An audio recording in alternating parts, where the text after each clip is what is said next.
We are going to take you live first up to Los Angeles, where Catherine Bargo is speaking on the Eaton fire.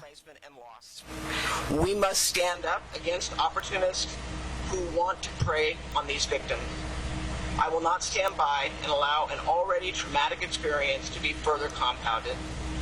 I stand here today with the sheriff as he makes an important announcement that will amplify our ability to protect our vulnerable communities in their time of need.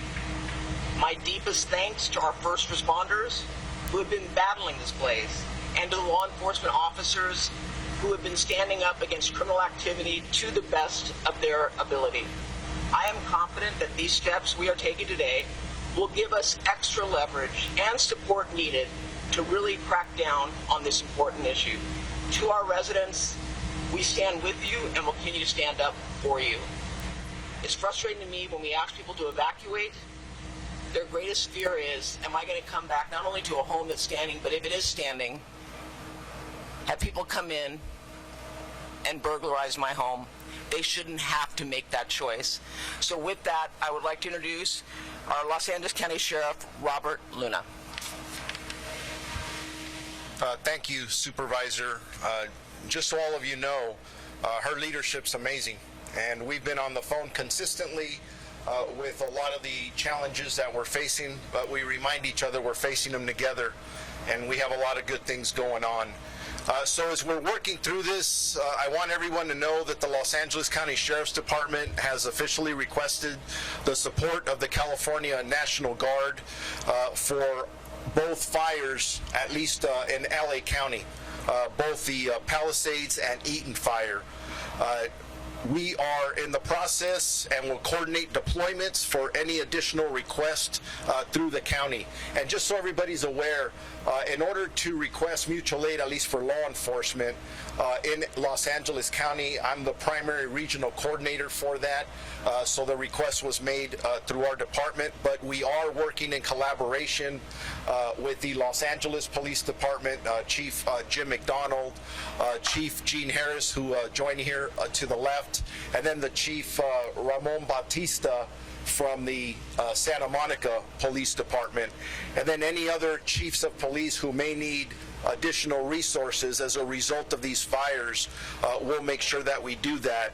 So for the last 24 hours or so, we have had approximately 400 National Guard members throughout the state ready to support us, and as I just stated, they will be coming in. We expect that they may be on site as soon as tonight. That may change a little bit, but they will be assisting us with traffic control and critical infrastructure protection. They will be staged throughout the Los Angeles region, and our Emergency Operations Bureau is currently working on specific missions that they will fulfill both in these affected county fire areas, the city of Pasadena, the city of Santa Monica, and the city of Los Angeles. This wouldn't be possible without the assistance of Governor Newsom, who approved this request. He's been consistently on the phone with our leadership asking what that we need, and we're very grateful for that. This effort will allow law enforcement to free up our resources and move personnel to other critical areas throughout the county, in a sense becoming a force multiplier. I'm going to switch gears a little bit now. Earlier, there was a lot of questions, as there should be, about the death toll here in Los Angeles County as it specifically relates to the fire.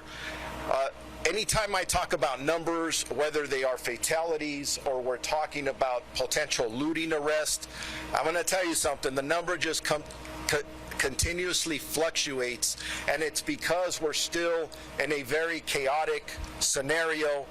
And just to give you an idea, and I'm surrounded by a lot of firefighters, and the fire chief will come up and talk next, we're still working in a very fluid and active environment, meaning that there are still spot fires going on in areas, there's gas leaks. So when people are asking us for numbers of fatalities, we want to give them to you, but we have to wait until it's safe for our personnel to be able to go in there and do this right, because to some people, the death toll may just be a number to us on our side of the fence in public safety.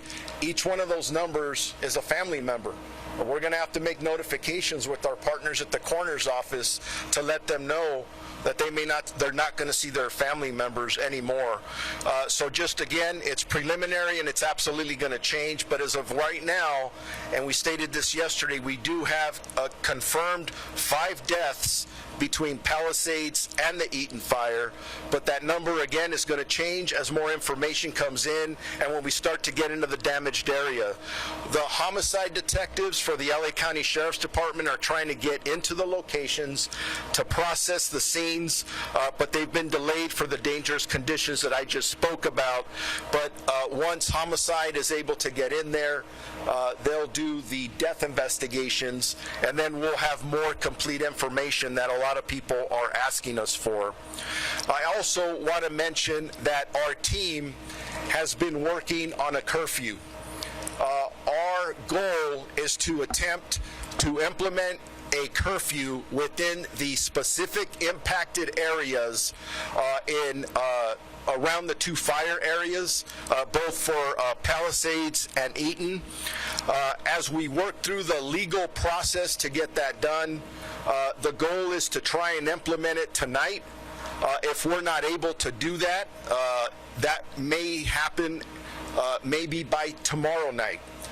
That curfew looks like it'll be from 6 p.m. To 6 a.m. Again, 6 p.m. to 6 a.m. That will be the goal.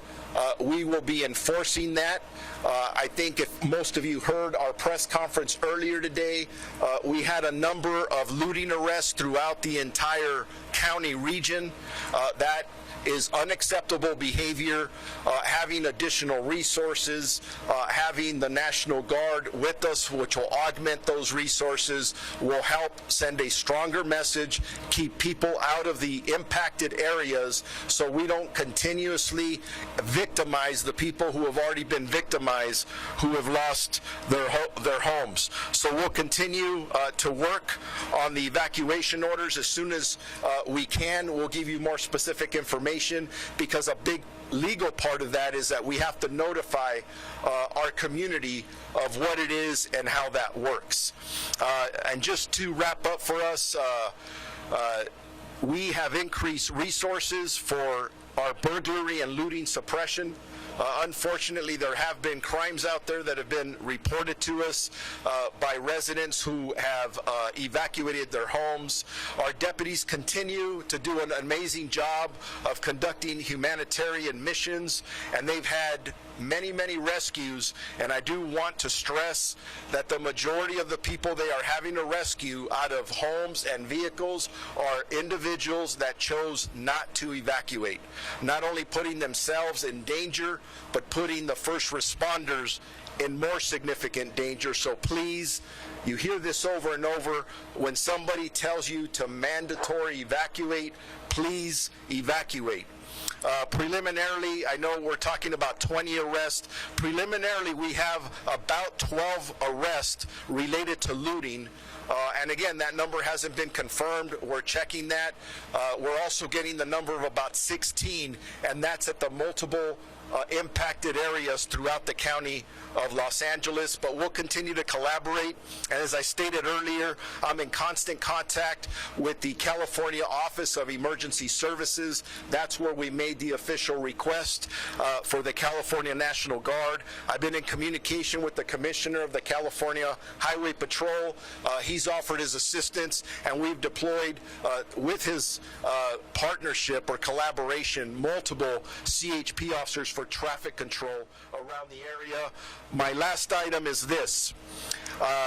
If you have any questions about current evacuation orders or warnings or the many street closures that we have here in Los Angeles County, please visit lacounty.gov emergency for updated information.